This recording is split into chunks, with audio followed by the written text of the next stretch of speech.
Con mucho gusto, señor presidente. Secretarios, funcionarios, compañeros, señoras y señores, muy buenos días, ciudadanía en general de nuestro país. Voy a compartir con ustedes información que hasta el momento ya ha sido presentada en varias ocasiones y que hemos ido comentando todos y cada uno de los días sobre la evolución de esta epidemia en el mundo desde que empezamos a informar hace más de 2 meses. También voy a detallar la situación actual en México hasta el corte más reciente de información para posteriormente centrarme en las características principales que vivimos en este momento, el enorme momento de oportunidad y la preparación para las siguientes fases. Empiezo primero presentándoles, como en algún momento se solicitó, al equipo de científicos y científicas que han estado involucrados en el proceso de reflexión técnica. No puedo, por razones de tiempo, detallar a cada una de ellas, pero como se puede ilustrar, al frente de nuestro secretario de Salud, el doctor Jorge Carlos Alcocer Varela, hemos estado trabajando distintos procesos de reflexión, de planeación, de evaluación, de preparación para finalmente entrar en la respuesta que formalmente dimos por iniciada el 27 de febrero de 2020, cuando detectamos el primer caso. Cuando llegamos a ese punto nos encontrábamos cómodamente preparados por un proceso que había iniciado desde el 3 de enero y que se había disparado porque el 31 de diciembre de 2019 nuestros sistemas de monitoreo y alertamiento temprano nos habían permitido identificar la ocurrencia de un pequeño brote de 44 casos de neumonía en Wuhan, China.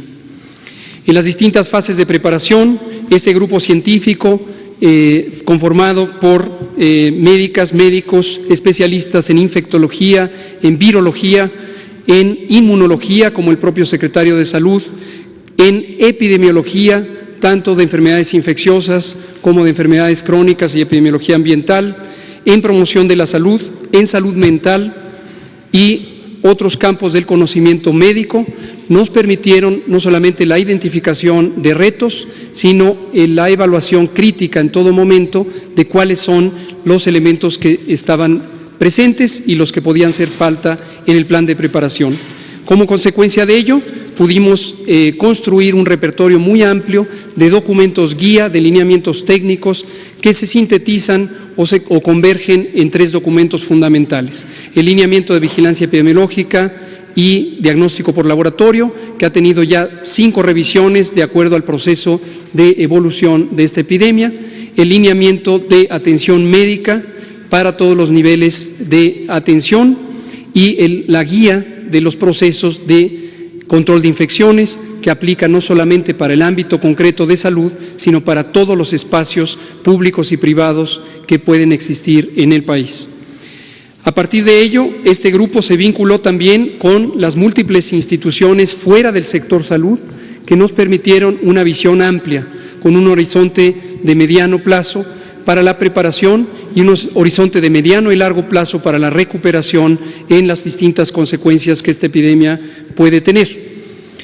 Esto ha sido el proceso de construcción del aprovechamiento de las capacidades institucionales que México tiene y ha construido en varios años, pero también de la disposición de trabajar unidos y muy coordinados en todo el gobierno, con todos los órdenes de gobierno y con toda la sociedad.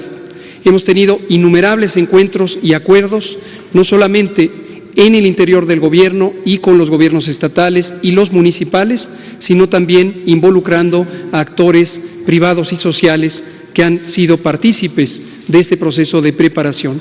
Esto involucra la continuidad de operaciones, la respuesta hospitalaria, el diagnóstico por laboratorio y varios otros elementos que sería muy largo de detallar. La siguiente. En el mapa global que presentamos todos los días y que elabora la Organización Mundial de la Salud con la información que proviene de los países, tanto de sus gobiernos como la constatación por fuentes indirectas de acuerdo a lo dispuesto por el Reglamento Sanitario Internacional, podemos ver o hemos podido ver la propagación de este virus, y esto fue lo que justificó que tempranamente la Organización Mundial de la Salud declarara esta como una emergencia de salud pública de interés internacional y posteriormente anunciara el carácter de pandemia, que no tiene otro significado técnico más que la propagación por una extensa porción del mundo. Actualmente prácticamente todos los estados nacionales tienen al menos un caso y hay zonas donde destacadamente existe la mayor transmisión. En su momento, en las primeras semanas, en enero y hasta la mitad de febrero, la región asiática, específicamente China y el sureste asiático, fueron el motor de la propagación. Posteriormente, la zona europea ha sido y lo es todavía el motor principal de la propagación, pero en los últimos 3 a 4 días, la región de América es también ya un motor importante de propagación. A partir de ayer, la Organización Mundial de la Salud reconoció lo que nosotros hemos estado anunciando, por lo menos en los últimos 8 días, que es la existencia de transmisión comunitaria en México. Eso lo hemos explicado, para nosotros es la primera generación de transmisión que nos permite ver que los contagios de personas que provienen de otras partes del mundo pueden propagarse al interior del país y al conservar la trazabilidad de estos casos, seguimos utilizando, como lo hemos hecho desde el inicio, la estrategia de contención centrada en las personas.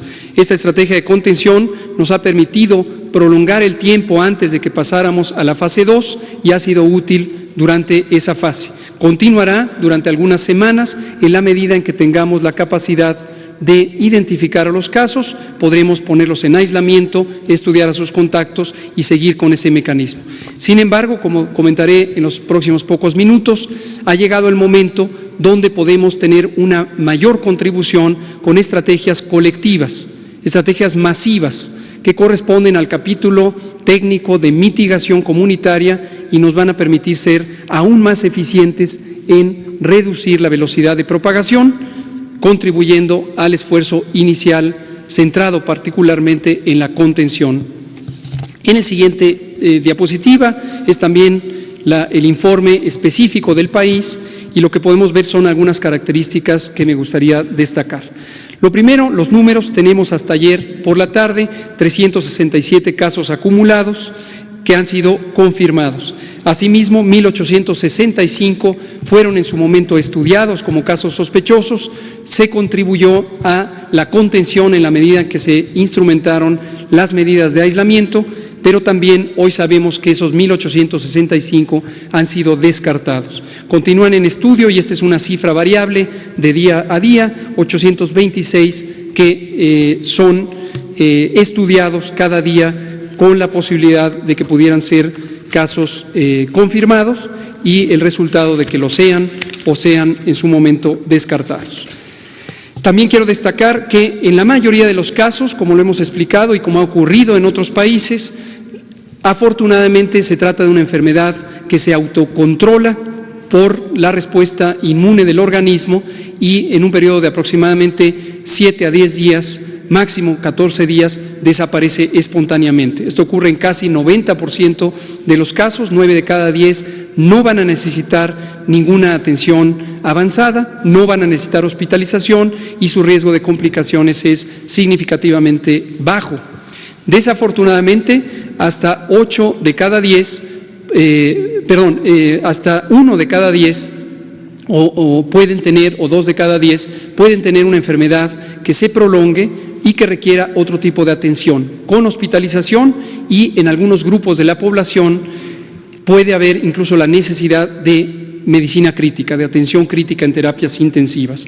Estas son las personas que reiteradamente hemos destacado como de mayor vulnerabilidad en términos de salud, que requieren la mayor atención del Sistema Nacional de Salud, pero también de la sociedad, para poder prevenir que se compliquen y en caso de que presenten alguna complicación directamente o indirectamente relacionada con la enfermedad COVID, puedan recibir atención oportuna y puedan restablecerse a la mayor posibilidad.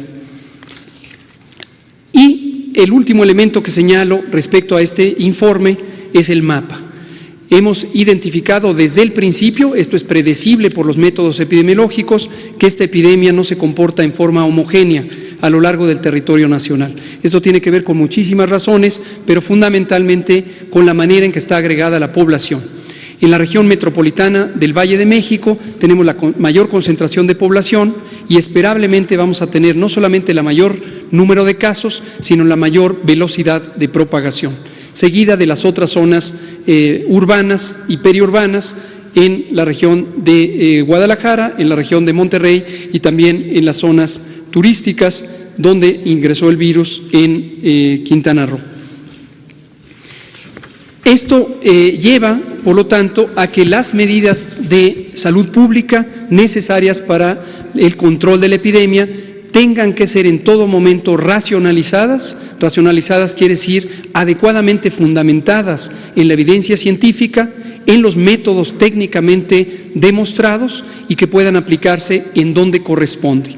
Hemos destacado, y los acaba de señalar el presidente, que las medidas que no se amparan en ciencia empiezan a generar preocupación, caos y corren el riesgo de afectar no solamente la posibilidad de controlar efectivamente la epidemia, sino aspectos fundamentales de la sociedad, de la economía pública y también incluso de los derechos humanos. La restricción de movilidad puede ser una medida de salud pública, pero no debe utilizarse como una primera herramienta. Esta es una herramienta extrema que se reserva a las situaciones hipotéticas de que se perdiera la capacidad de control. Lejos estamos de ello, hemos podido seguir esta epidemia en cada una de sus fases y esto nos ha permitido trazar horizontes claros que nos han permitido que con una antelación de varias semanas podamos poner en práctica los recursos, las herramientas, el personal y los métodos necesarios para la contención y la mitigación. Declaro y reitero, las medidas extremas son parte del repertorio de salud pública, pero lejos estamos de necesitar medidas que vulneren la vida pública o que afecten a las garantías individuales. En la siguiente diapositiva quiero destacar dos elementos y estos los quiero destacar con un sentido de confianza y de optimismo en la enorme oportunidad que México ha tenido por no ser el país de origen de esta epidemia. Como todos sabemos, esta epidemia empezó con el año en la región asiática, específicamente en China, y como era esperable, se propagó a varios otros países. El aprendizaje científico, técnico que ha podido tener México por la experiencia vivida y la extensa documentación científica sobre el comportamiento de este virus en el resto del mundo nos da una ventaja respecto a otros territorios. Y la ventaja es poder programar adecuadamente el momento de cambio de las distintas fases y de las medidas de salud pública. Lo que vemos en la diapositiva es una característica que señalamos recientemente, que es la distribución de casos de acuerdo a su origen. Tenemos que 80% de los casos han venido del exterior, ya sea por connacionales que viajaron o por ciudadanos de otras nacionalidades que llegaron a México. Sin embargo, hasta casi el 20% son casos que derivan de este proceso de importación y son los contagios directos por personas que viajaron hacia personas que no han viajado.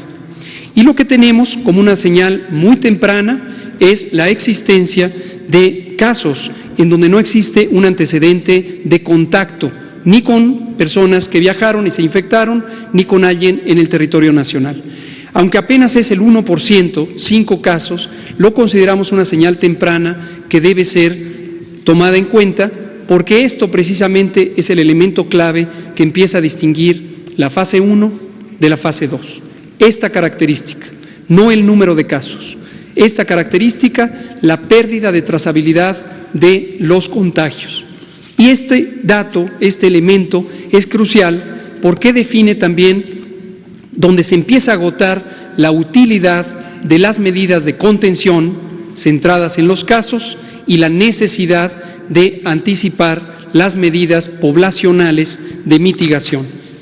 Ahora, en la siguiente diapositiva, y esto me gustaría también que lo tengan muy en cuenta, por eso lo hemos querido explicar cuando solamente era un elemento teórico, un elemento de proyección científica, a cuando empezó a ser un elemento de datos reales.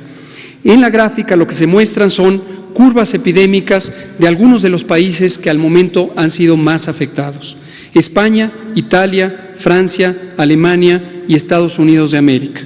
Lo que vemos en todos esos países es lo que se puede esperar de una epidemia de rápida propagación. Es decir, durante un periodo que aproximadamente es de 30 días en promedio, tenemos una transmisión francamente lenta. A partir del primer caso empieza a contarse este periodo y hasta durante 30 días se va encontrando que la suma de casos, pero particularmente los casos que se agregan cada día, se cuentan en menos de decenas, en muy pocos casos, hasta que se llega a un punto que técnicamente le llamamos punto de inflexión, pero que gráficamente, visualmente, todas y todos lo podemos identificar como este punto en donde se dobla la curva epidémica. La curva epidémica es la representación de los casos diarios que se pueden documentar. Se puede ver en todos esos países y en cualquier otro país del mundo que se llega a ese punto importante de inflexión. Finalmente, en la parte baja de la diapositiva, apenas visible, está una línea de puntos gruesos que corresponde a lo que está ocurriendo en México. Todavía no hemos llegado al punto de inflexión. Todavía no hemos llegado al punto en donde cambiamos de una propagación lenta a una propagación muy, muy acelerada. Y esta es la oportunidad de México. La oportunidad de México es haber actuado oportunamente en reconocer que esto podía darse y haber planeado el momento correcto de la implantación de las medidas comunitarias. El momento es este y, por lo tanto, queremos declarar formalmente el inicio de la fase 2. El inicio de la fase 2 lo que nos permite es trazar el horizonte para los siguientes 30 a 40 días, en donde empezaremos a visualizar que México, por haber anticipado 2 semanas antes las medidas generales, las medidas masivas que tienen los mayores impactos, tanto en reducir la transmisión y desafortunadamente también en las consecuencias sociales, vamos a poder doblar la curva, vamos a poder tener menor transmisión. Quiero ser muy claro, seguiremos teniendo transmisión. La expectativa no es terminar con la epidemia de un momento a otro. También quiero ser claro que el éxito en la reducción de la transmisión, en vez de llevarnos a una epidemia corta, nos va a llevar a una epidemia más larga. Pero esto es importante, porque lo que nos lleva es a administrar el riesgo. Administrar el riesgo, en términos llanos, lo que quiere decir es lograr tener que cada día haya menos casos de los que se pueden atender en la infraestructura de salud del Sistema Nacional de Salud de México. Y por eso es importante que estas medidas de mitigación comunitaria sean tomadas en cuenta. Destaco que en términos de mortalidad, mientras que muy triste y desafortunadamente algunos países ya tienen decenas, centenas o millares, nosotros apenas tenemos 4 muy desafortunadas, pero solo 4 muertes. Italia tiene 5.476 muertes, en España han muerto 1.720 personas, en Francia las defunciones ya se suman en 674, mientras que en Estados Unidos hay 407 decesos atribuibles a COVID. Y por su parte Alemania tiene ya casi 100, tiene 94 personas fallecidas relacionadas con la epidemia. México tiene 4. México encuentra, por lo tanto, el área de oportunidad, la aprovecha y la usa con base en ciencia y con base en los métodos de la salud pública. Vamos a ver qué elementos se definen formalmente a partir del día de hoy y en términos de su soporte legal. En la siguiente diapositiva lo que vemos es a la personaje clave que nos ha permitido comunicar a toda la ciudadanía, a toda la población, adultos, jóvenes, niños, adultos mayores, qué vamos a hacer. La personaje es su sana distancia. Su sana distancia lo que nos permite es trazar un círculo, un radio de más de 1.5 metros, que es la distancia necesaria para evitar el contagio en forma individual. Si nos mantenemos en una sana distancia, vamos a poder alejarnos de la fuente de propagación, que es la vía respiratoria de aquellas personas infectadas. Esto lo podemos hacer y lo debemos hacer en forma individual, quedándonos en casa, manteniéndonos a sana distancia. Pero también tenemos la Jornada Nacional de Sana Distancia. En la siguiente diapositiva resumimos las intervenciones masivas que la sociedad puede y debe tener para lograr la reducción de la transmisión de este virus. En primer lugar, proteger y cuidar a las personas adultas mayores y otros grupos de mayor riesgo. Como ya hemos dicho, las personas mayores a 65 años tienen un riesgo cada vez más grande conforme tienen mayor edad para complicarse o incluso para morir. Hay que estar muy al pendiente, no solamente ellas mismas, sino también su familia, su comunidad, la sociedad en su conjunto y desde luego el gobierno. Tenemos que cuidar a nuestros adultos mayores, son la memoria histórica de nuestra patria y no podemos permitirnos que por omisiones les dejemos caer en una situación de adversidad.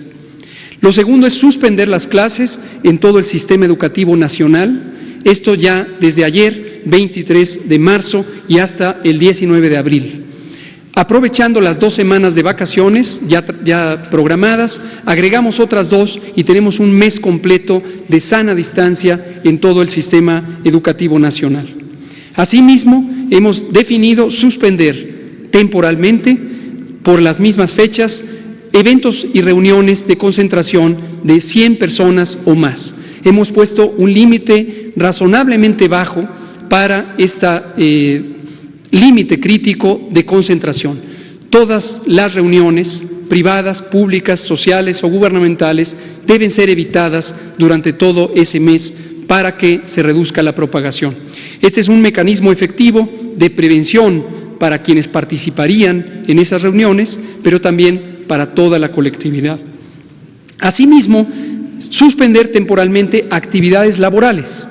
¿Pero cuáles? Aquellas que impliquen la movilización de personas de sus domicilios al trabajo y de regreso o que estén llevando a la movilización en el espacio público. Esto en todos los sectores de la sociedad, el público, el privado y el social. Ahora, aquí es muy importante. Las instituciones, las organizaciones privadas y sociales no pueden parar porque de ellas dependemos todos y todas en este país. La producción de alimentos, la logística básica, los servicios dependen de todas estas organizaciones.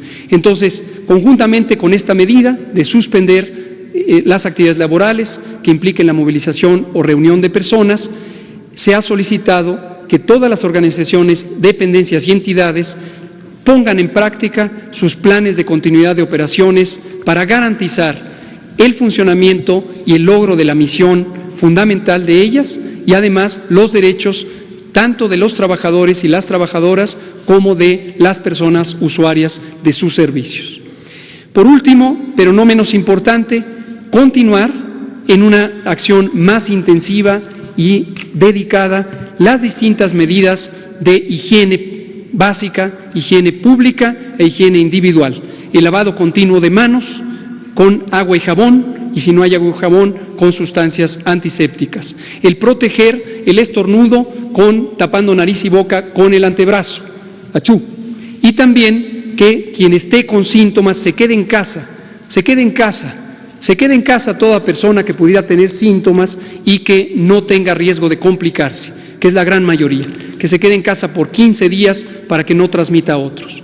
Ahora bien, enfatizamos, si se es un adulto mayor, una mujer embarazada o una persona con enfermedades crónicas, en particular diabetes, hipertensión, obesidad y enfermedad pulmonar o cardíaca, así como enfermedad renal o cualquier causa de supresión del sistema inmune, no esperar. Hay que acudir a evaluación médica para prevenir las complicaciones. Por último, y anticipándonos a la siguiente fase, que también vendrá, que es la fase 3, en donde pudiera existir transmisión generalizada, es la fase en donde nuestro Sistema Nacional de Salud va a tener retos importantes. Pero esos retos se pueden solventar si el sistema está organizado, si el sistema mantiene alta la moral. Y aquí quiero aprovechar para agradecer a nombre de todas y todos el dedicado trabajo de todo el personal de salud. Médicas, médicos, enfermeras, enfermeros, psicólogas, psicólogos, el personal de apoyo, trabajadoras sociales, todo el personal que representa el Sistema Nacional de Salud es una comunidad valiente, es una comunidad heroica que ha solventado muchísimas adversidades en el día a día y también en etapas críticas como esta. La solidaridad, el compromiso, la responsabilidad profesional de todo el personal de salud en este momento es fundamental. No podemos entrar en ninguna clase de discordia o en alguna clase de distanciamiento emocional y distanciamiento de comunicación. Todo el Sistema Nacional de Salud tiene que estar presto y atento para responder a este reto. ¿Cuánto tenemos en infraestructura? Tenemos lo que se ve en esta diapositiva, tenemos una capacidad sólida, tenemos una capacidad amplia, organizándonos de una manera solidaria y generosa entre todas las instituciones del sector salud, las dependencias civiles y militares, podemos tener una capacidad suficiente. Solamente la infraestructura dedicada específicamente a COVID, que no es toda la infraestructura, nos permite tener unidades de terapia intensiva, camas hospitalarias, ventiladores mecánicos, monitores, oxímetros, rayos X portátiles, etcétera, etcétera, todo el equipamiento que cuidadosamente fue seleccionado como relevante para enfrentar a COVID. Esta es solo la capacidad básica instalada, apropiadamente puesta al servicio de la respuesta a esta epidemia. En pocos minutos presentarán las instituciones militares de nuestro país, por supuesto también heroicas, el plan de apoyo a la población civil. Cierro diciendo, médicos, personal de salud en general, han sido considerados como no solamente indispensables, sino también como una comunidad a la que se le abren las puertas para robustecer nuestro sistema. Desde que se estableció el Instituto de Salud para el Bienestar, se estableció una convocatoria para contratar a personal de salud general y especializado. Hoy reiteramos que la convocatoria sigue abierta. Ya de los 43,000 personas contempladas por contratar, ya hemos completado más de 1,200 personas. Sin embargo, en este momento necesitamos acelerar el proceso de reclutamiento, por lo que invitamos a personal de salud de las distintas especialidades señaladas en la imagen a que atienda la convocatoria y se comprometa con el futuro de este país, siendo una persona que ayude a enfrentar la epidemia. La convocatoria está abierta, los datos son disponibles. Termino diciendo, la unidad de propósito, la unidad nacional en términos de la respuesta de un problema complejo nos va a robustecer, no solamente para lograr solventarlo, sino para encontrar que las mejores capacidades del país están en su gente, están en su corazón, están en su cerebro, están en todos nosotros. Por ahora nos distanciamos, por ahora establecemos una sana distancia, pero es física, no es moral, no es emocional y no es, por supuesto, en la solidaridad del pueblo. Gracias.